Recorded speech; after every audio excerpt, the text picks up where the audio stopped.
Okay. How many people I know from previous Momentum trips and I know one person from college, Vassar here with one person. No one's from Vassar here? Not too close. Anyway, just a little more about me. For those of you who may have heard my introduction before, but not everyone. I'm originally from Brooklyn, fourth generation Ocean Parkway, the Holy City. I grew up in New Rochelle, New York, not observant home. Like I told my kids, ham and cheese on matzah on Passover. My son asked me, Dad, why did you bother with the matzah? I said it was Passover. We couldn't have bread. I'll get the mic. It's probably easier than you'll hear me. Is better? Just joking. Okay. I went to public school, New Rochelle High School. I went to Vassar undergrad. I studied Russian language and literature and Japanese in college because 1,000 years ago, those were the hot languages for international business. Now it would be Spanish and Mandarin. When I graduated college, I could read like Tolstoy's War and Peace in the original Russian. Who's a Russian speaker? We got to have some. Dobry večer. Ooh, stol. And, but I couldn't actually ask for directions on a street because if you want to speak a language, what do you have to do? You got to live there. You want to learn Spanish? Live in Florida. So I decided I'm going to go half a year, take a year off before grad school, go half a year to University of Moscow. And then I'm going to go half a year to Israel because I'd never been to Israel and go to kibbutz and pick grapefruits with Danish volunteers. When I went off to Russia, it was the Soviet Union. You can ask all the people on the back table there. They'll tell you all about it. Ukrainians probably, yeah? No? Russians? Psst, whoa. Slava Bogu. Okay. And when it was the Soviet Union, it was illegal for a Jew to basically be Jewish. I mean, you could be Jewish, but you couldn't do anything Jewish. The Soviet Union was unique in its ability to completely wipe out Judaism while keeping the Jews alive. So the first thing I learned is if you want to get a Jew to do something, just tell them they can't. Because I spent 6 months in school cutting my classes and hanging out with hundreds of young Russian Jews who were like risking their lives to go to Hebrew school. I used to do anything I could to get thrown out of Hebrew school, which was the worst idea ever thought up in Jewish history. After school, Hebrew school, anyone who's done it knows what I'm talking about. But I figured if these people are risking their lives for this Jewish stuff, there's got to be something I missed. So instead of going to kibbutz, I went to yeshiva for 3 months, which turned out to be now 11 months and 41 years. So I stayed, I studied full time. I got smicha. So I'm a rabbi. I don't really work as one, but I got a master's degree in history. I am a licensed tour guide, author, podcasting, blogging person. And I wear basically 2 hats. I wear the rabbi hat and the historian hat, and I like to combine the 2 of them together so that we understand what's going on, his story, that there's a higher power in the story, which I believe is clearly demonstrable. Last thing, just to fill in about my bio, is I live in Jerusalem. I now live by the Shuk. Y'all been to Israel? Everyone's been? Okay, tourism is not really happening at the moment, so it's better that I come here and speak than wait for people to come to Israel. But I'm sure as soon as it's over, you're all going to want to show your solidarity and support all the tour guides who went through 2 years of COVID and now like another year of no tourism by coming and showing your Zionist support by being in Israel. And people really appreciate when people come back. So hopefully soon you'll all be able to visit. We're going to plan to have a really nice beach in Gaza, by the way. Okay. Anyway, this presentation, it's one of those ideas whose time has come. I created it before this. I created just before the war started, but it's perfect timing. And it's kind of like my greatest hits album. It deals with sort of everything. So much is going on, and it's so important to try and get clarity about where everything fits in. The silver lining of what's happened, and this is a pretty dark cloud. A lot of people, I had my son and son-in-law, were both 100 days in Gaza. Thank God they just both got out now. But, and of course, what happened on October 7th is very traumatic. But the upsurge in anti-Semitism around the world is going through the roof. In America, it's a 360% increase in anti-Semitic incidents, with 3,300 of them reported since October 7th. So everyone is really open. You know, when suddenly you're not so Jewish, but everyone's coming after you because you're Jewish, it makes you think, like, what's with the Judaism stuff? So this presentation is really about trying to figure out where we are now and where we're going. And a lot of people feel very insecure, so I think it's very important to give people like the Jewish perspective on what is going on. But before we go to the end of the story, it's like you start watching a movie and you watch the last 15 minutes. That's not going to work. So I wanted to go back to the beginning, and hopefully this will work. Let's see. My clicker works. It's not working. That's not good. Oop. It's frozen. Hold on. That won't be good. Hold on. Okay, that was the shortest presentation we ever did.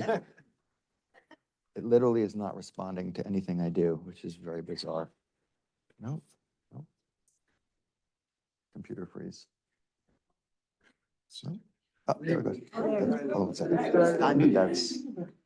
That's not gonna, here we go. Okay, let's try it. Here we go. Okay. He's more than just a rabbi.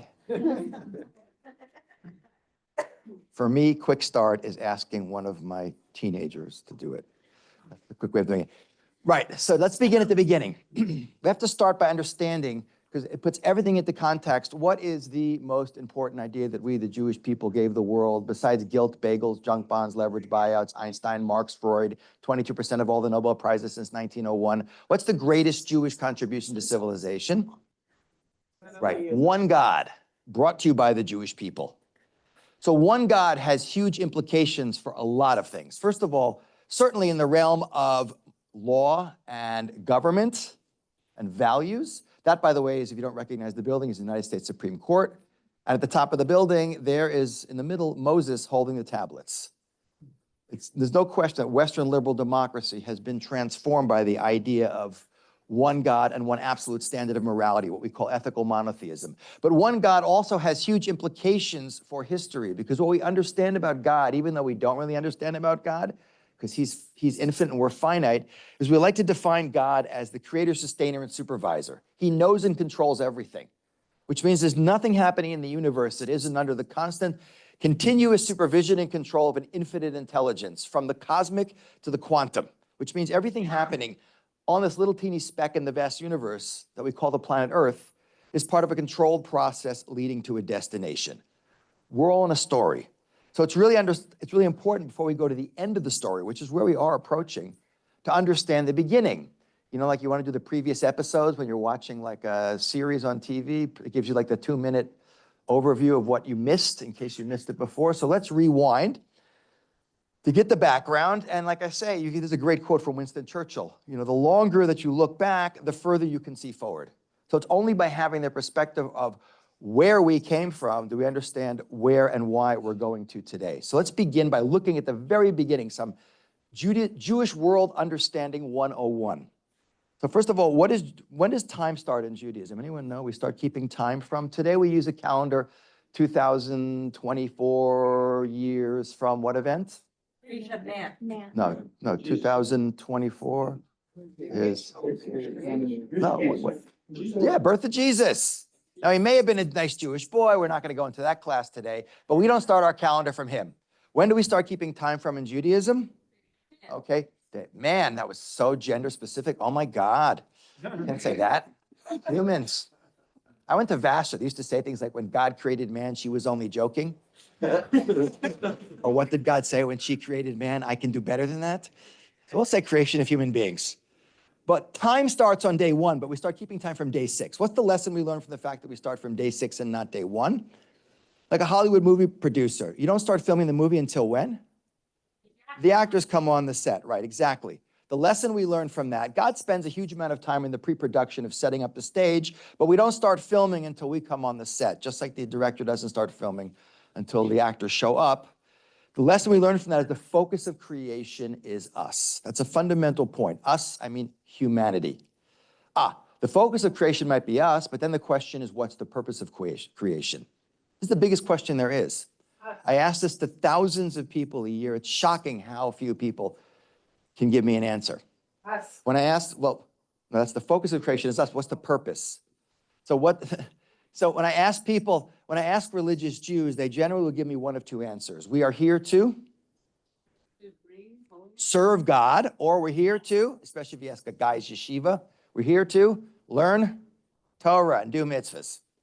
So like I said, serving God is a figure of speech, but you can't serve God because he's infinite. Infinite, you can't give anything to something that has everything. And Torah and mitzvahs are super important. I always call it the fuel, the guidance system, and the payload of Judaism. There is no Jewish people and no fulfilling our mission without them, but they're a means to an ends.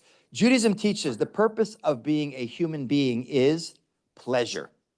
Now, I know when Jews hear that, they go, no, that's not Judaism. Judaism is about being neurotic. What I can eat, what I can't eat, what I can wear, what I can do on Saturday.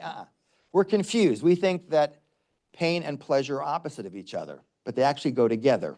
The opposite of pain is not pleasure, it's comfort. Pain and pleasure go together like we say in sports. No pain, no gain. The more you work for something, the more meaningful it is. And Judaism says there's different levels of pleasure in this world. Lowest level pleasure is, and if you want to know where I'm getting this from, it's from Rabbi Moshe Chaim Luzzatto's book, great 18th century Jewish rabbi. He wrote a book called The Path of the Just. Anyone heard of this book? It's a must-read book about understanding who we are and where we're supposed to be going. Lowest level pleasure Judaism teaches is physical pleasure, like eating an ice cream. You know, it's not that pleasurable. It also could be fattening if you're above a certain age. But next level up is love. A lot more work, but a lot greater pleasure. Highest level pleasure Judaism teaches is connecting to God. Dvekut.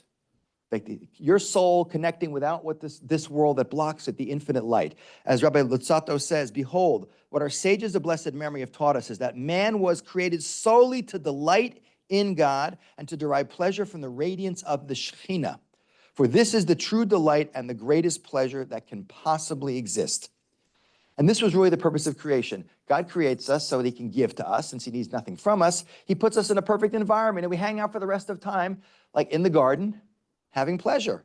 Unfortunately, that's not so easy to do. According to the pain is the pleasure, and the highest level pleasure is relationship with God. What's the hardest thing to build and maintain in this world? Relationship with God. Everyone wants it. How do you know everyone wants it? Because wherever you go, at any place on the planet Earth, at any period of time, there is always spirituality and religion. It's the deepest yearning of every human soul to want to know there's more than just this.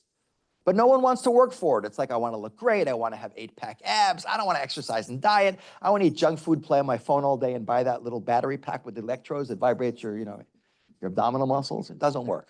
It's a lifetime of struggle to build and maintain a relationship with God. Lifetime of struggle. And the early narrative in the Bible, of the first couple of stories in the book of Genesis, is humanity blowing it. People saying, I know God's out there, but it's so hard to have a relationship with an infinite, invisible being. But I see all the really cool things God made, the sun, the moon, the stars, beautiful sunsets, an ocean. I'll have a relationship with those as a way of indirectly having a relationship with God. So what happened after a number of generations? People just forgot about God and ended up worshiping the forces in nature. What do we call that? Idolatry, which is like the worst thing you can do. Not that you can hurt God, you can't help him, you can't hurt him. But to worship nothingness is incredibly destructive. You're wasting your life, basically. And one thing I've seen, the first book I wrote is called World Perfect, about the impact of monotheism and morality. There's a tremendous connection between our relationship with the big guy upstairs and how we treat each other. So this relationship falls apart, this relationship falls apart. The world goes into a decline. We get to the Noah's Ark story, where after 10 generations, God says, forget it. Use the world correctly or lose it. He wipes out the world, sparing only whom? One guy, Noah, hoping he will do what? Repopulate the world with people who have a relationship with him. By the way, what's the world full of before Noah brings the flood? Hamas. You notice the word down there? Put it down there. The world was full of Hamas. The earth became corrupt before God. I wonder if that terrorist organization in Gaza thought of that when they picked the name. I always say they called Goldstein, Fine, Schwartz, and Silverberg and Madison Avenue and said, can you give us the name for an organization that's going to lob missiles at civilians and do horrible things to innocent people? They said, maybe pick Hamas. It's got a good history. But the world declines. Noah's job is to save the world. Is he successful in getting the world back on target? No. He's righteous enough to save himself, but not proactive enough to save the world, which is a huge lesson for us. It's not just enough to think I'm safe in my little community. I got my schools, my kosher food. No, we have to be responsible for our fellow Jews and ultimately the whole world. So the world continues to decline until we get to, what's that over there? The Tower of Babel. What's the plot of the Tower of Babel story? Humanity unites, but for all the wrong reasons. What do we call that today? The United Nations. or the useless nothings. Who, by the way, condemn Israel more than every other country in the world combined in the last 50 years. Very useful organization. Like I say, I'm all for turning it into condominiums. Anyway, it looks like game over. Just when it seems God said, I tried with Adam, it didn't work. I tried with Noah, it didn't work. The Tower of Babel, forget it. Let's nuke the universe, start again. But then along comes one human being. And this is the power of one story, the ability of one person to change the entire course of human history. Who's that person? Abraham, right. Abraham, who comes from Ur. Where's Ur? Iraq. I think I inhaled my water. We all know where Iraq is. Ambrose Bierce, who wrote during the American Civil War, has a great line. Sorry. He said, war is God's way of teaching Americans geography.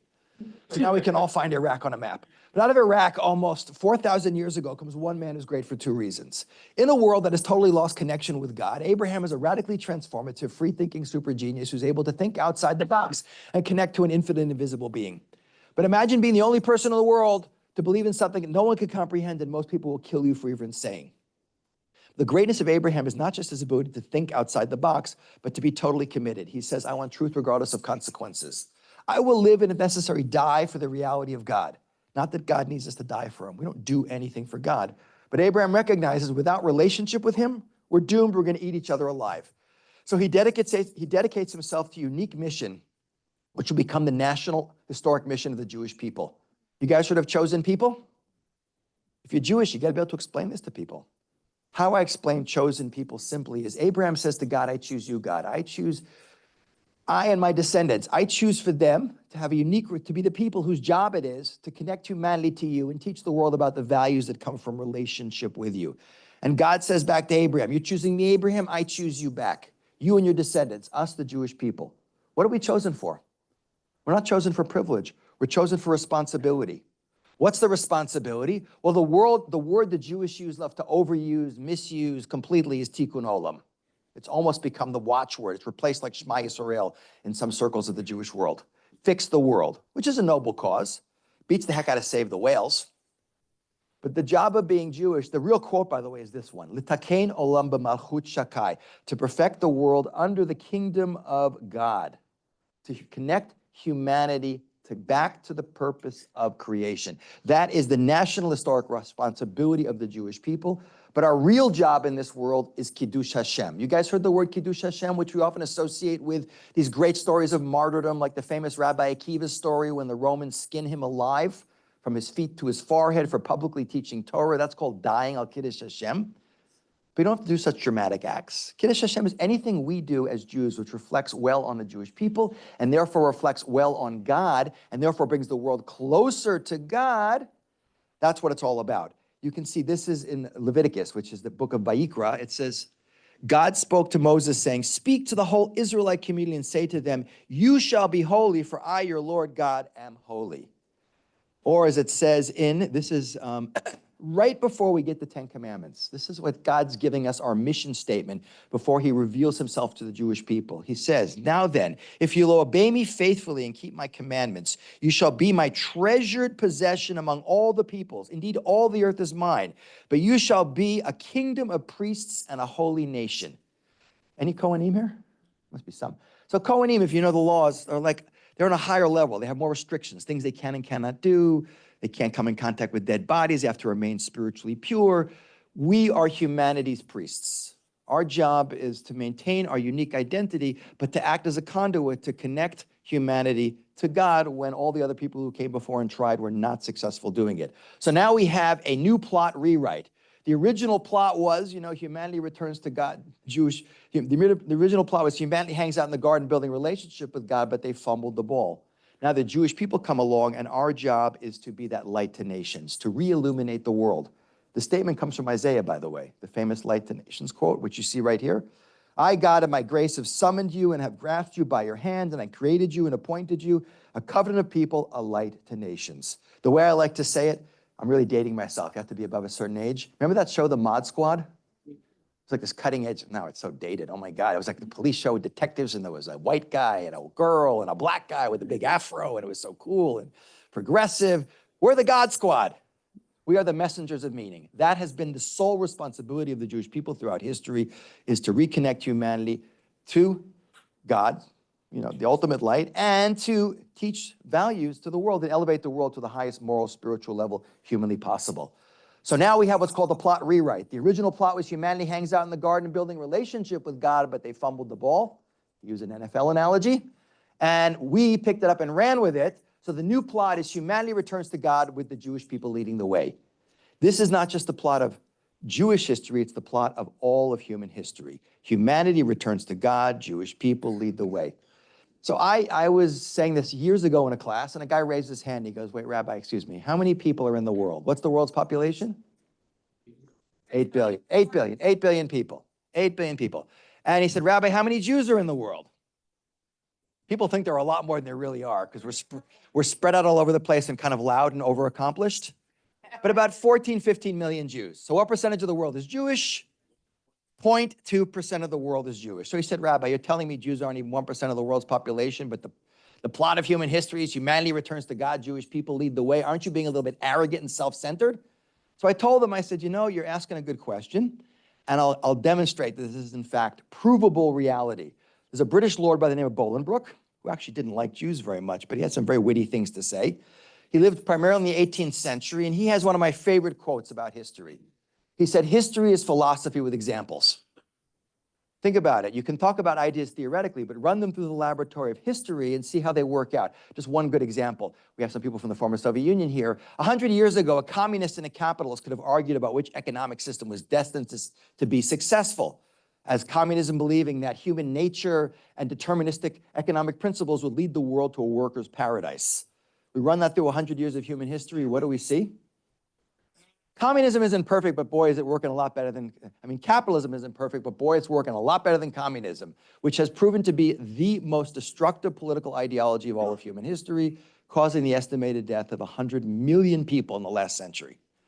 So history is philosophy with examples. So with that in mind, I told this guy who asked this question, I'll give you two examples that clearly illustrate that despite our teeny tiny size in this world, we play a disproportionate role. First example I call the infantry example. Anyone do the army here? Any military? Only I did. I was in the IDF, but it was so long ago that, that Joshua was my commanding officer. All my kids, I 3 of my kids were combat medics at the same time. We used to sit around Saturday night putting needles in each other's arms for practice. But when we learned how to go on patrol in the army, we went 2 by 2 with one guy in the front. You can see in the pictures here. The guy in the front is called, I once asked that and the guy yells out, dead! The guy in the front is called point man. Position of tremendous responsibility because he's leading the way. It's also the position of the greatest danger, right? Because he's the one who's going to walk into the minefield, walk into the enemy position, walk into the IED first.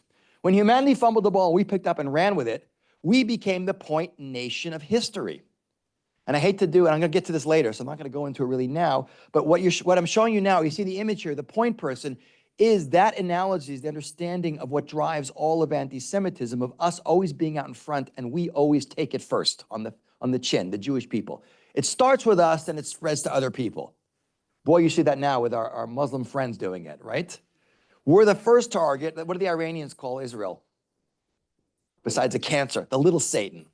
Who do they call the big Satan? Yeah, we're just closer neighbors. But that's point number one. We're going to get to the anti-Semitism more later, so I don't want to go into it. But the other way you see that we play a disproportionate role in this world, despite our teeny tiny size, is going back to the movie, oh, here it is, point people of history, going back to the movie example. In Hollywood, the actors, like you'd see in a pyramid, are stacked in a pyramid. The top of the pyramid, the smallest number of actors are which actors? The lead actors, the A-list, okay? They're the ones who are the fewest, but they have the best position. Below them are whom? The supporting actors. Below them are the bit parts. And then the bottom are the walk-ons, the people sitting in the restaurant, the people walking on the street scenes. Everyone on the set is there for a reason. God doesn't put anyone in the physical world. So too in not the movies, but in reality, everyone here has a purpose. You know, my aunt used to have this.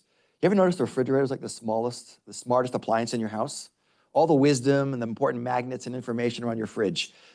My aunt used to have this big magnet on her fridge. It said, every human being serves a purpose, like in huge letters, very inspiring. Then in little letters below, it says, even if it's just as a really bad example.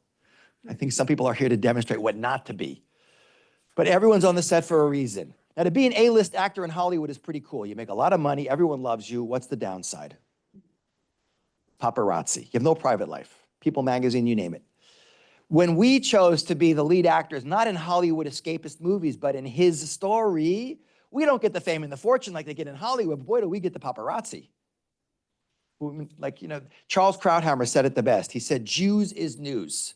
And since good news is no news and only bad news makes news, God forbid a Jew does something wrong. It's much bigger news. And little teeny tiny Israel, the only liberal, democratic, progressive, open, multiracial, multi-religious, startup nation, stable country in the Middle East, surrounded by dozens of like totally failed Arab states with nothing except like sand and oil and a few other things and a lot of fighting and oppression. No one cares what they do. But the world goes nuts on Israel. But if what I'm saying is true, this is the way it has to be. It's like Bilam, the great non-Jewish prophet, hired to curse us. Out of his mouth comes one of the great truisms of being Jewish. He says, this is a people that dwells apart, not reckoned amongst the nations. The double standard is not fair, it's hypocritical, like the French are telling us how to behave morally. You know what we say in New York? The Statue of Liberty had both hands up when it left Paris. Give me a break. No French people here, I hope. I'm in trouble. Remember the Hebrew National commercial with Uncle Sam? I'm not really dating myself again, but he's, Hebrew National, we have to answer to a higher authority. Take out Hebrew National, put in Hebrew Nation. You have one of the great truisms of being Jewish. Being Jewish might not be comfortable, but it's always meaningful, and the world is always going to remind us that we expect more from you. And this is the way it has to be if what I'm saying is true. But before we delve also into the future, we need to gain a little bit of perspective about how amazing our history is. Because one of the problems with being Jewish, besides having a mother pushing you to be a doctor and a lawyer all the time, is that our history is so supernatural. Both the highs and the lows violate all the laws of human history. And what happens if supernatural and weird happens to you every day? It just becomes natural and normal. So I just want to give you a little bit of perspective, because when we're looking at what's going on around us today, we have to re-inculcate in our consciousness that nothing about our history is normal, which is, by the way, very comforting, because then we realize that what should happen to other people, especially the bad stuff, which should mean their end, never seems to really materialize for us as a dead end for the Jewish people. And when I noticed, by the way, years ago, and I've been teaching Jewish history for many years, is when you want to quote things about Jews, don't have Jews quoting about Jews, because no one believes what Jews say about Jews. Although I did show a Ben-Gurion quote. That was cute, to believe in Israel, to be a realist, you have to believe in miracles. It's not in Israel. It's to be Jewish, to be a realist, you have to believe in miracles. But I've collected so many quotes of famous non-Jews talking about how amazing our history is. So when we go back into it, it hopefully will re-inspire us to see that everything that happens to us is not normal. And we have to recognize even the current events today are outside the normal frame of what happens to any people. This is Alexander Hamilton, who now has a musical named after him. Progress of the Jews from the earliest history to the present has been and is entirely out of the ordinary course of human affairs. Is it not fair conclusion that the cause also is an extraordinary one? In other words, that this is the effect of some great providential plan, which is a fancy way of saying, like God's hand is in the Jewish people, like pushing things around in a way that did not happen for other people. This is Thomas Newton, the Bishop of Bristol, England, in the 18th century. The preservation of the Jew is really one of the most single and illustrious acts of divine providence. And what but a supernatural power could have preserved them in such a manner as none other nation upon earth hath been preserved? The last quote I want to show, and I could show you dozens, but I'm not. The last quote is Nikolai Berdyaev. He's a Soviet-era historical philosopher. Keep in mind, he's a writer at the time of the atheist communists there in the Soviet Union from the 1930s. This quote is really good. He says, the survival of the Jews, their resistance to destruction, their endurance under absolutely peculiar conditions, and the fateful role played by them in history, all this points to the particular and mysterious foundations of their destiny. Meaning, everything that happens to us, the good, the bad, it's just out of the normal. And the fact that we're even here is pretty supernatural, by the way. If you're sitting in this room Jewish, after all we've gone through, of multiple attempts to wipe us out and exiles and dispersion and God knows what else, it's all supernatural. And again, here's Mark Twain. You guys know Mark Twain? Whose real name is Samuel Clemens, right. Mark Twain, who also has 7 patents for the elastic and suspenders. They're gonna ask you what you learned tonight, and then you'll tell them that, and they'll be very impressed. Mark Twain writes, properly the Jew ought hardly to be heard of, but he is heard of, has always been heard of. His contributions to the world's list of great names are also way out of proportion to the weakness of his numbers. He has made a marvelous fight in this world in all ages and has done it with his hands tied behind him. That we're even here would be enough to sit on our laurels and say, wow, what an accomplishment, we just survived. And we outlasted all the people who tried to kill us. but that we managed with, as Mark Twain says, our hands tied behind us with all these restrictions and special taxes and being economically and physically marginalized and ghettoized to be so transformative in the world is absolutely mind-blowing.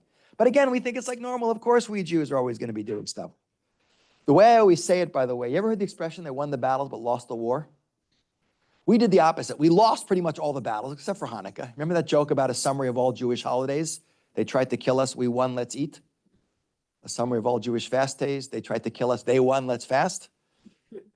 By the way, if we had all the fast days the rabbis enacted, we'd all be suffering from post-traumatic stress disorder.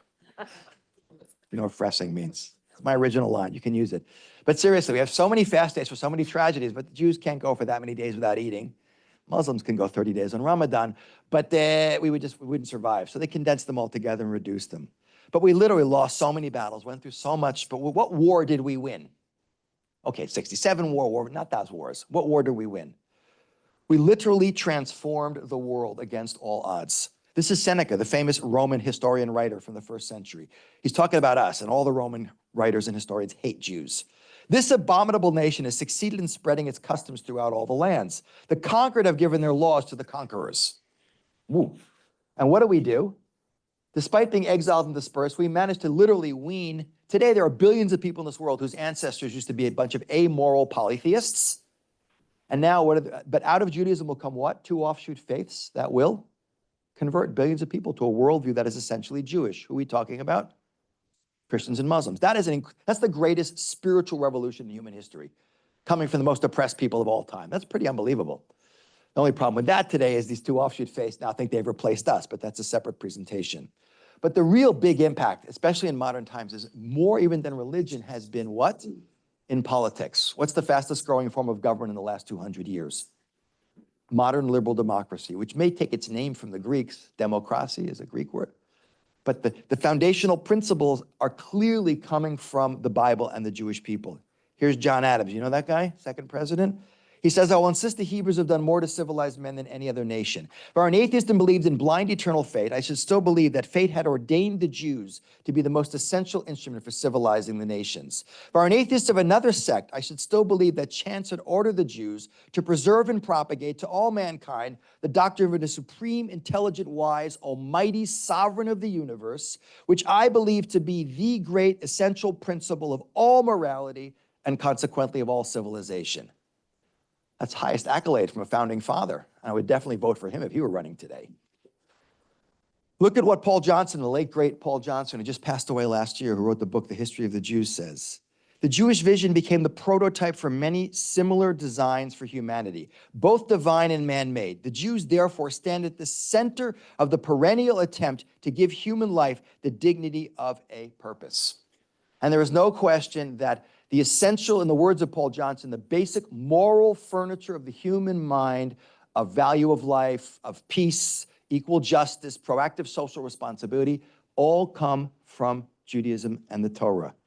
As most beautifully Thomas Cahill wrote his book, The Gift of the Jews, he says, unbelievers might wish to stop for a moment and consider how completely God, this Jewish God of justice and compassion, undergirds all our values, and that it is just possible that human effort without this God is doomed to certain failure. All who share the outrageous dreams of universal brotherhood, peace, and justice, who dream the dreams and see the visions of the great prophets, must bring themselves to contemplate the possibility that without God, there is no justice.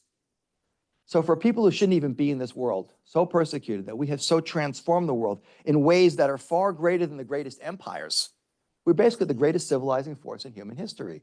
And it's so important to understand all of this, where we come from, what we've accomplished, even with our hands tied behind us, before we can understand where we're going to and why it's happening to us today, all the challenges that we are facing. So with that in mind, let's switch gears and let's now move into understanding.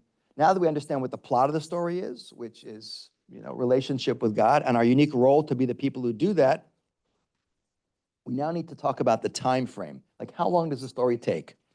So several places in the Talmud, like in Sanhedrin, page 97a, it says the world is to exist for 6,000 years. There's this idea of 6,000 years. Now, 6,000 years does not mean from the creation of the universe. God, like the ultimate producer-director, does a lot of pre-production for a very, very, very long time. Time starts with when? When do we start keeping time? Creation. Once human beings are physically created, then he puts the soul in, like you make a computer, and then you put the hardware on and you hit, and the computer's ready to go and you hit the start button. Then God, so to speak, takes off his watch and says, I'm not going to keep time from my perspective. Now you keep time from human perspective. What's a day from our perspective? The earth rotating once on its axis. So from the end of days, the end of day 6, and day 6 could be one very long day, to the end of what we call normative history is a maximum of 6,000 years. Now, where does the 6 come from in the 6,000? Besides the number of times at a wedding or bar mitzvah, you go to the smorgasbord before going for dessert. It's the week before Shabbos. The days of creation. Days of creation. Every day of creation. The days of the week are mirrored on the same principle. Only we don't use the pagan god names like Sunday and Moon Day and Thor's Day and Woden's Day and Freya's Day and whatever. We use Rishon, Sheni, 1st, 2nd, 3rd, 4th, 5th, 6th. We're counting up. And one of the only things I miss living in Israel is the Monday morning blues begin on Sunday because it's a work day. And Costco. Skippy peanut butter in Israel. A little teeny thing is much more. Anyway, we're counting up during the days of the week. So too we're told that every day of creation is not only equivalent to a day of a week, but it's equivalent to a millennia, 1,000 years. So Sunday and Monday, and the Talmud classifies these 6,000 years into 3 2,000-year periods. The first one is given the title desolation, which comes from the birth of Adam till the birth of Abraham. That first 2,000 years, the word desolation, tohu uvohu, refers not to the creation of the universe, but to the world had no relationship with God until Abraham came along, like we saw. The next 2,000 years, you can see it says Torah is from basically Abraham to the writing of the Mishnah, which is the whole story of from one individual to a family, from a family to a nation, from a nation living its national homeland, and bringing the world this unique system of wisdom called the Torah. The last 2,000 years we haven't gotten to is called Messiah, which doesn't mean the Messiah is here, but that's when the world collectively starts to return to God. And if you overlay this timeline on what actually happened in human history, it actually fits perfectly in reality. The middle period, from the birth of Abraham to the birth of Christianity, we will exist alone in the world as the only people believing in one God, and everyone thinks we're crazy and is trying to kill us. In the last 1,800 years approximately, we haven't gotten to the end of this yet, you've seen the greatest spiritual transformation in human history, where today, right, Christianity, Islam, billions of people now believe in a worldview that is essentially Jewish. But I want to focus, because we're talking about the end of the story. This is where we are approaching what's going to happen at the end of days. This last 2,000-year period, the first part of it, most of it is normative history. But the last part, just like when you, in a Shabbat, when you get, remember, Shabbat begins, Jewish days begin at night. Friday, when the sun goes down, before the stars come out, it's not Shabbat yet, but it's not the normal week. It's called twilight, Ben Hashmashot in Hebrew. It's an intermediate phase. That's in the weekly cycle. What's the twilight of human history? It's called the Messianic era. You guys heard of the Messianic era? It's amazing how many people think it's a Christian idea. They stole the idea from us, changed the definition, don't pass any royalties and use it against us, but it's originally a Jewish idea. The Messiah is a human being with certain leadership potential, lineage, Torah knowledge, and the skills to act as a catalyst to prepare the world to bring us into the final phase of human history. The Sabbath of human history, which begins with the year 6,000, is called Olam Haba, the world to come, which is not where you go when you're dead. When you're dead, where do you go? The soul separates from the body. The soul goes up to the soul world, Olam HaNeshamot, and gets to experience God without this world blocking it. Okay? Olam Haba is when the world goes back to the way it was in the Garden of Eden, before everything got messed up, when it was much easier. A different spiritual, physical reality is that. We're not going to talk about that. That's in the future. But I want to focus on this Messianic era. Maimonides. You guys heard of Maimonides? I share a birthday with him, so I like Maimonides. Also with Eric Clapton and Vincent van Gogh. What does he say? Let no one think that the days of the Messiah, any of the laws of nature will be set aside or any innovations will be introduced into creation. The world will follow the normal course. In that era, there'll be neither famine nor war, neither jealousy nor strife. Blessing will be abundant, comforts within the reach of all. The one preoccupation will be to know the Lord. Meaning things go along normally, but the world stops fighting against us and lines up behind us and allows us to finish our job, which is to connect humanity back to God and prepare the world to get back to the way it was before it all got messed up. Okay, so now we see this is our timeline laid out over here. And we are clearly towards the end of the story. We're going to get back to that in just a couple of minutes. But we're at the end. And the problem at the end is like when you're running a race and you see the finish line in sight. Remember the tortoise and the hare? That famous story, who remembers what happens to that? The hare's so far ahead, he goes complacent, he goes, takes a nap, and he wakes up, and the tortoise has crossed the finish line. Complacency at the end is what we got to be aware of. That's the most dangerous period of time. It's Aesop, you know the famous Aesop's fables? It says, don't let our special character and values, the secret that you know, and no one else does, the truth, don't let that get swallowed up by the great chewing complacency. The most dangerous time in any story is always towards the end of the story.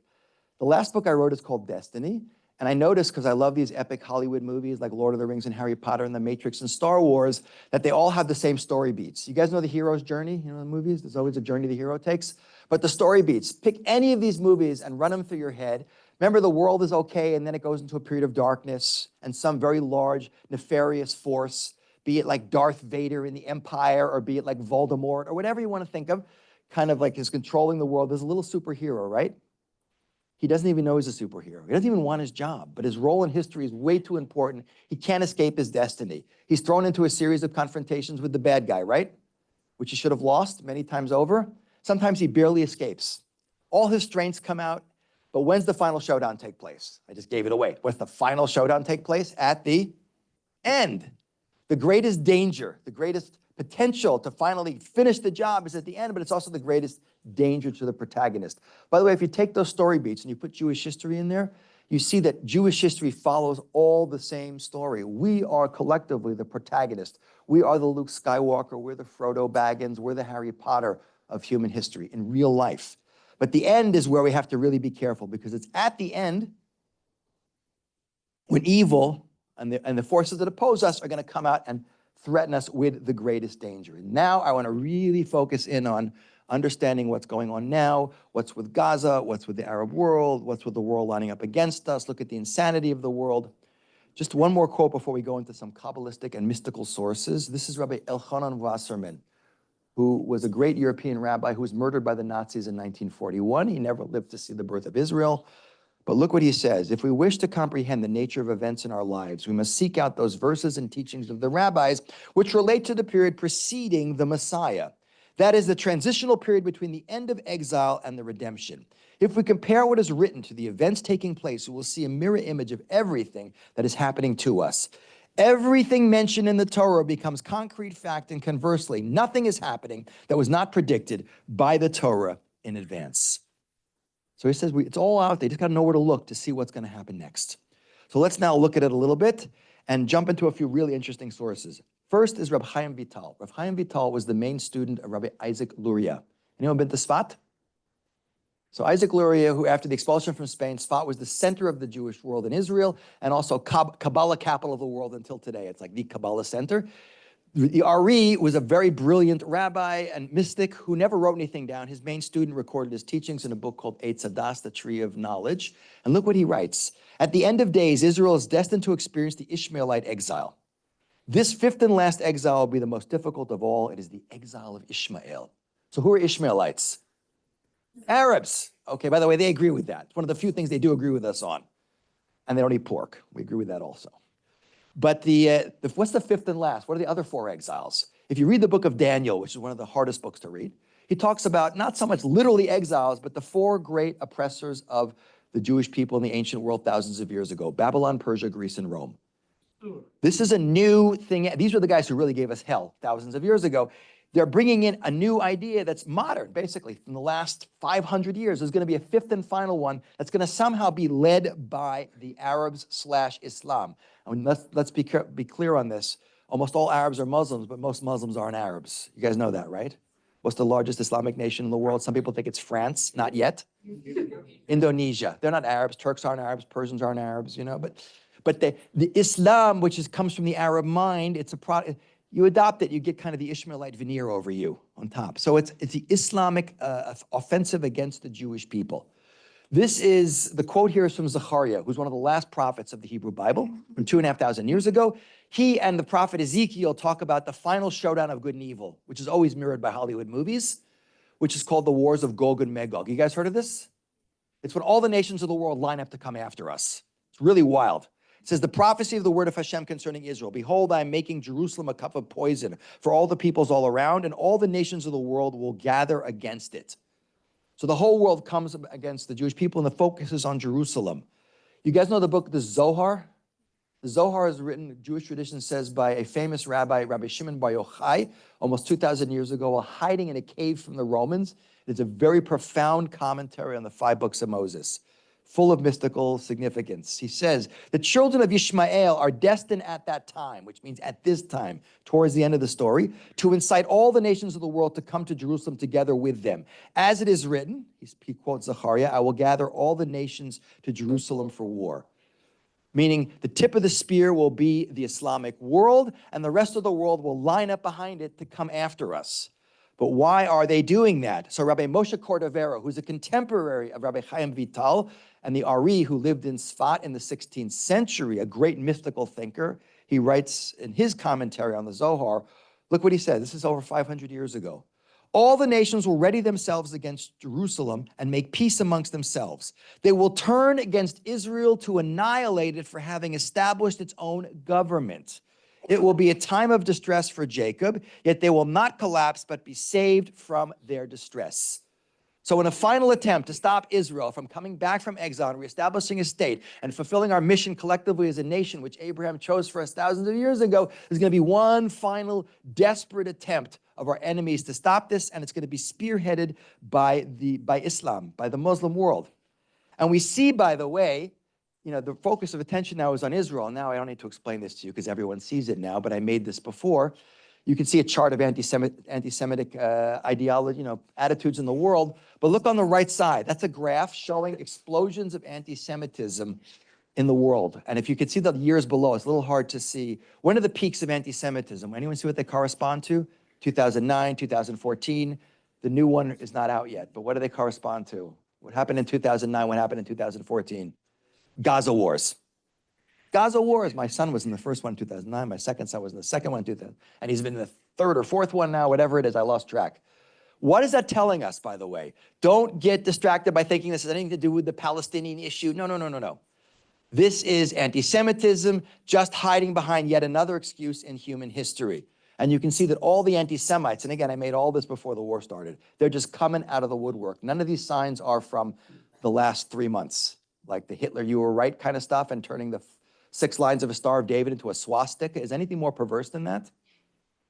But the level of hatred is exploding because Israel bashing is the final excuse that anti-Semitism is hiding behind. And anti-Semitism on some level is some kind of all-out attack to stop the Jewish people. What is really fueling anti-Semitism in human history? So just to show you a few quotes. I know it sounds weird to quote Hitler talking about Jews, but as I always say, sometimes the people who hate us the most get us the best. Look at these quotes from Hitler and you can decide. Here's what Hitler says about us. The 10 Commandments have lost their validity. Conscience is a Jewish invention. It is a blemish like circumcision. That's like the greatest backhanded compliment ever given to the Jewish people. That's exactly what we saw already, that we are the people who taught the world values. Teeny tiny Jewish people, super transformative. The next quote, and I'm not going to show you a lot of these quotes, I have tons of them. They're very insightful. Hitler has a remarkably clear understanding of what our role is in history. He's not evil because of his understanding of who we are. He's evil because of his reaction to the understanding. But the next quote is the words of the Hitler Youth song, which no one ever talks about. And I hold the last 7 words of that song are not only the 7 most important words to understand the Holocaust, but I think the 7 most important words to understand what drives all of anti-Semitism in human history, and ultimately what's behind what's happening to us today, whether it's in Israel or in the diaspora, where you guys are. Look at the song. We are the joyous Hitler youth. We don't need any Christian virtue. Our leader is our savior. The Pope and Rabbi shall be gone. We want to be pagans once again. Wow, it's like right out there. We don't want any of this ethical monotheism and values. We want to be free to do whatever we like. The problem is a lot of Jews who are very disconnected from Judaism now find themselves being attacked for being Jewish. Because we may forget who we are, we may forget what our message is, but a guy like Heschel, you guys know Abraham Joshua Heschel, big Jewish thinker from the 20th century, he said the Jewish people are messenger who forgot the message. Even if we forget the message, guys, the people who hate us and really understand who we are know that every Jew carries within his or her soul, like a recessive gene trait, this Jewish drive to always try and make the world a better place, which is why Jews are so obsessed, even totally disconnected Jews, with social justice and tikkun olam, as we like to call it. The problem with that also, and this is a fantastic quote, this is Will Hilbert. The problem is we brought the world to a certain level of morality by connecting the world to God, and then other faiths came out of us, and then political thinkers for the last hundreds of years have pulled that model out and incorporated it into the governmental system we call liberal democracy. The problem is the connection to God has slowly been disappearing, and the values stand without their support. Will Hilbert is a Jewish social thinker from the mid-20th century, and he came up with this idea called the cut flower ethics. In my opinion, this is one of the most profound insights. He is way ahead of his time. But this is what we are facing now, and he's talking about this 60 years ago. The attempt made in recent decades by secularist thinkers to disengage the moral principles of Western civilization from their scripturally based religious context in the assurance that they could, quote, live a life of their own as humanistic ethics have resulted in the cut flower culture. Cut flowers retain their original beauty and fragrance, but only so long as they retain the vitality they have drawn from their now severed roots. After that is exhausted, they wither and die. So with the freedom, brotherhood, justice, and personal dignity, the values that form the moral foundations of our civilization. Without the life-giving power of the faith out of which they have sprung, they possess neither meaning nor vitality. Which means when you cut Western values away from their source, which is God, they eventually metastasize into things which sound nice, but often are antithetical to everything we brought into the world. And this is the great challenge we're facing in the world today, as the British writer G.K. Chesterton said, when men stop believing in God, they don't believe in nothing, they believe in anything. And if you see what's going on the hard left, you have to be open to everything except the person who isn't open to everything. The complete moral relativism of the world is the most dangerous thing we're coming into. It's impossible to call anything good or evil anymore. It's just a matter of your opinion. The whole world has become a rudderless ship. And look at how split the world is on every level. Between those people who are going completely, let's dump everything, and those people who are pushing the other way. This is very dangerous, and it's extremely dangerous for the Jewish people. We've basically lost our direction in the world. And Rabbi Chaim of Volozhin, who's a great Jewish thinker from over 200 years ago, he summed it up beautifully. And this, I think, is the best one-sentence explanation of all of anti-Semitism. He said, when Jews don't make Kiddush, Gentiles make Havdalah. He doesn't mean literally Kiddush on Friday night with wine. But Kiddush is when the world goes from Friday night, the lower level of spirituality, to the holiness of Shabbat.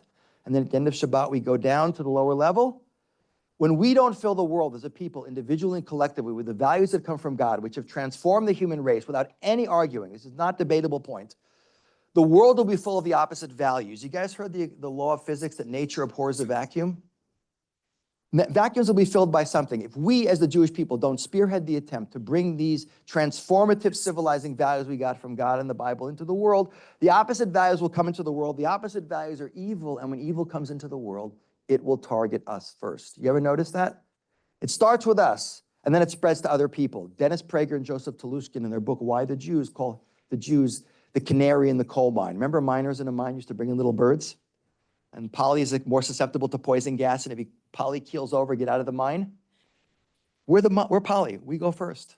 George Gilder, in his book, The Israel Test, he made a great point. He said, just as Jews in a nation are the measure of that nation's morality and values, Israel, the state, is the Jew amongst the nations. Show me what a nation thinks about Israel, I'll tell you all about their human rights and democracy.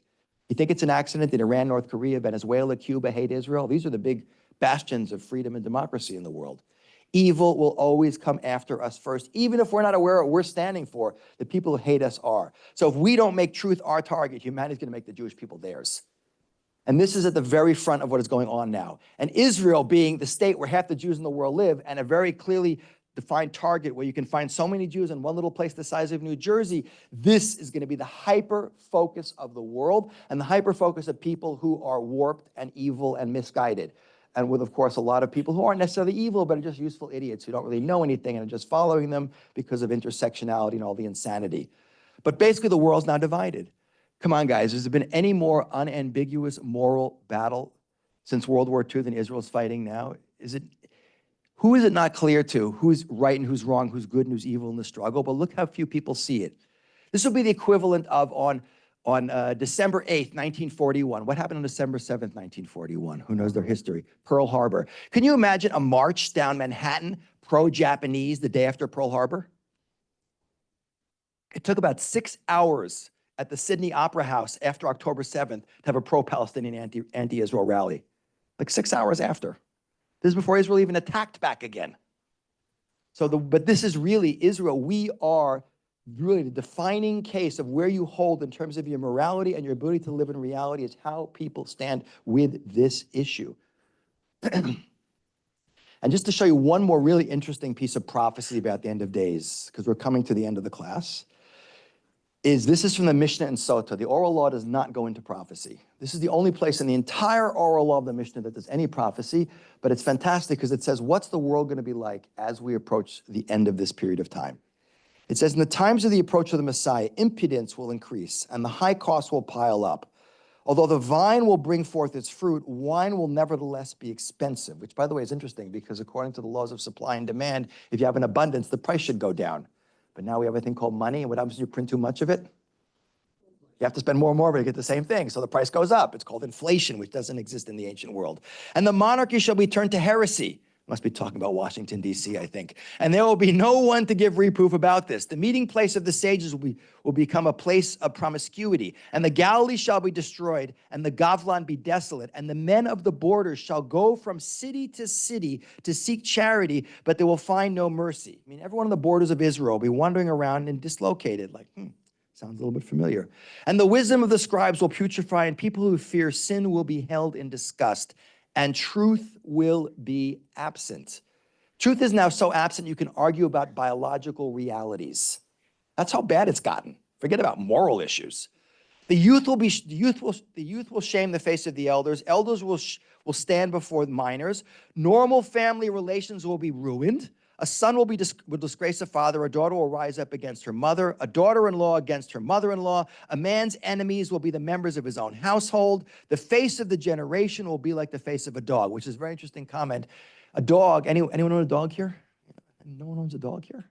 Yeah. Okay, a dog walks before a master on a leash and the fool thinks the dog leads. So too with leadership at the end of days. They don't really lead anymore. They just look behind to see which way the people want them to go. He says, the face of the generation will be like the face of a dog. A son will no longer be ashamed before his father. And upon what, therefore, shall we rely? Upon our Father in heaven. It's a big shake-up, a big wake-up call. Let's see where we are in terms of our chronology as we come to an end here. What's the Jewish year we're in now, by the way? Sorry? Okay, 6,000 is the maximum. The year we're in is 5,784. If every day of the week is 1,000 years, you get to 5,000. What day of the week are we in? Friday, exactly. And Jewish days begin at night. So 5,500 is the morning. You're halfway through the day, but it's the morning.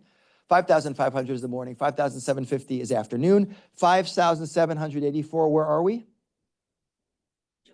Late Friday. We're getting late Friday afternoon. This is, like I say, the time in a religious home that's a Sabbath observant home where the wife is yelling at the husband, get in the shower. It's going to be Shabbos, 20 minutes. And you guys know Murphy's Law? You know, the chance of the bread falling butter side down is directly proportional to the price of the carpet and those important laws of reality. What's Murphy's Law of Shabbat? No matter when you start preparing for it, even if it's Sunday morning, you're starting to pluck your chicken and make your soup and make the cholent a half hour before sunset. What are you doing? Running around like a chicken with your head cut off as you hit the hard deadline of Shabbat. So too, as we approach the hard deadline of the 6,000 years, the rabbis always refer to this period of time. Look what the Hafetz Chaim says. Rabbi Israel Meir Kagan of the Radin Yeshiva. He says it beautifully. The entire period of diaspora is like a pregnancy, and the end of the exile will be like the pangs of childbirth. This is what the Talmud in Shabbat called Hevle HaMashiach, the birth pangs of the Messiah. As our sages said, if you see suffering increasing and threatening to drown you like a river, expect him. And I know men should never talk about women giving birth. I apologize to all the women. Although I once had a kidney stone. My wife said, that looks worse than giving birth. It's English. So that's the only reason I dare even comment on it. But how does a woman know when she's going to give birth? The contractions come closer and closer and get more and more intense. At the end, you get a nice baby, God willing.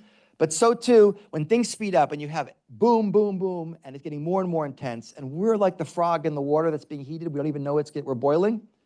It's just creeping up on us. Think about it, just like security at synagogues. When I was a little kid, we never had security in synagogues. The only police I ever saw in Temple Israel of New Rochelle was the guy on Rosh Hashanah Yom Kippur to direct the cars to the parking lot because everyone showed up 2 days a year. Today, it's unbelievable. I just came from, I was in Atlanta last week, Atlanta, Georgia. Outside the Jewish day school are 2 guys with automatic weapons and flak jackets on. This is crazy stuff. And now we're used to that, you know, Tree of Life shooting. Oh, that's horrible. But It's everything. The whole world is boom, boom, boom, boom. We're moving closer and closer and closer. I do not know when the Messiah is coming. If I did, I would be a prophet. If I was a prophet, I'd be working in Wall Street. I would not be standing here teaching you guys. But the Zohar says it's not God's will that the date of the Messiah's arrival be revealed to man. But when the date draws near, even children will be able to make the calculation. Ladies and gentlemen, it's really clear to me that things are getting very intense. People are really getting shaken up. Everyone, the Jewish world is very much not at ease because as we get into the end of the story, we got to be awake. We need to be fully operating as a people to deal with what's coming at us, not just on a security level, but in terms of our national historic mission. You know, I have to say, I don't panic. I feel safer in Israel than I feel here, by the way. Why don't I panic? Because I know that history has shown us, which is the great teacher of life, that everyone in the world has come against us. What do we say at a Passover Seder every year? We hold the cup and we say, V'hisha amda. In every we say next year in Jerusalem, of course, after we go to a cruise in Miami this year. But no, we say in every generation, amdu aleinu l'chalateinu, that they came and tried to destroy us. V'hakodesh baruch hu matzilenu min yadam. But God saved us. History has shown, like I said, the quote from Bolingbroke. It's philosophy with examples. The greatest empires in history have not only come against us. This is a T-shirt I made, by the way. Years ago, in 2007, I came out with this shirt, and I sold out. In the last 3 months, I sold so many shirts I can't keep up. Look what it says. It says, civilizations, nations, and empires that have tried to destroy the Jewish people and their status today. Ancient Egypt, gone. Philistines, gone. Assyrian, Babylonian, Persian, Greek, Roman empires, gone, gone, gone, gone, gone. Crusaders, gone. Spanish Empire, gone. Nazi Germany, gone. Soviet Union, gone. Iran with 3 question marks. In the 2004 Gaza war, someone took my shirt, photoshopped, and put it online, a picture, and they took Iran out, and they put Hamas in there, and they wrote, in progress. Now it's really in progress. But it says the Jewish people, the smallest of nations, were the friend in the highest of places. Guys, we're going to outlast them. I have no doubt about that. That doesn't mean we can be complacent, though. We have to be proactive. God is an amazing coach. What does a coach say to you? Does he want 100% results? No. What does he want? 100% effort. We have to do a full court press, to use a basketball analogy, on who we are as a people, what our mission is in the world. The world is not going to leave us alone. But we will beat all these people. By the way, it's funny, a lot of Jews won't wear this shirt. I can't wear it, don't kill me. I said, who, a Babylonian? He's gone. Just don't wear it in Iran, you're fine. You know Bison wears all these shirts? Who do you think Bison wears 90% of these shirts? Evangelical Christians. They're always going to my Facebook page and Instagram. Rabbi Spiro, I live in Yazoo, Mississippi, and I wear your t-shirt in my church because God loves the Jewish people. They, by the way, know the Bible. By the way, they know Tanakh, the later books of the Bible, better than almost any yeshiva bacher, because they never read that. Yeshiva guys don't even read anything past, unless it's a Haftorah, unfortunately. Albeit they know it in translation, but they see something that I talked about at the beginning. We live in such a supernatural, weird existence. Of course, everyone always hates us and is trying to kill us. They stand outside. They see what the book says, and they see what's happened to us, and they see that we've outlasted them all, that we established our state, that as a matter of fact, guys, in 1900, half of 1% of the Jews in the world lived in Israel. Today, half the Jews in the world live in Israel. That we 3 years after the Holocaust, when 1 out of every 3 Jews was murdered, we came back and reestablished a state in a desert wasteland surrounded by 45 million Arabs who wanted to kill us. And we won, and we established a state, which is this little, like, amazing little country, despite all the problems, that prospers in technology, you name it. It's all supernatural. They see what we don't see. We have to start looking at this and waking up and recognizing that we could ignore it, but reality, you know, that's the way it is. So they wear the shirts. We should appreciate what's on them, absolutely. So am I worried? Yes, I'm concerned. Am I woke up? We'll outlast them, but it doesn't mean we're not entering very dangerous times, which calls for us to basically, it's a call to arms. This is a big wake-up call. It's a huge wake-up call in Israel. We were sitting there ripping ourselves apart before October 7th. You guys were, you forgot that already. This is judicial reform stuff. I've lived in Israel 42 years. It was the worst thing I ever saw happening in the country. It was happening in the country on Yom Kippur and Rosh Hashanah and Simchas Torah when the war started, with almost violence in the streets of Tel Aviv, people ripping down the chitzas on public prayers and things. It's crazy, and I said it for months. I've noticed as a historian that all the greatest external threats and the intifadas, when the Palestinian thing rose up, always were preceded by us fighting amongst each other. It's God's way of saying, my children, you want to kill each other? I can't stand to watch. I'm going to send Gentiles to do it. And if you come to Israel now, you'll see something that's actually quite beautiful, because every cloud in Jewish history has a silver lining. The unity that's going on now is unbelievable. If you live in Israel, you see the only time people stop honking, wait in line, and are nice to each other is when people are trying to kill us. Because then we realize that we might be trying to kill each other and fight and yell, but the people who hate us do not really care what we believe or don't believe. They all look at us as Jews. In Auschwitz, there's only one line, not one for the left and the right, Democrats, Republicans, Reform, Conservative, Orthodox. It's God's way of telling us, we have to start looking at each other as we're one family. We don't have to agree with each other, but we got to get along. We have to love each other. Anyone who has teenagers gets that point. You don't always like your kids, for sure, but you always love them. Otherwise, they wouldn't reach maturity.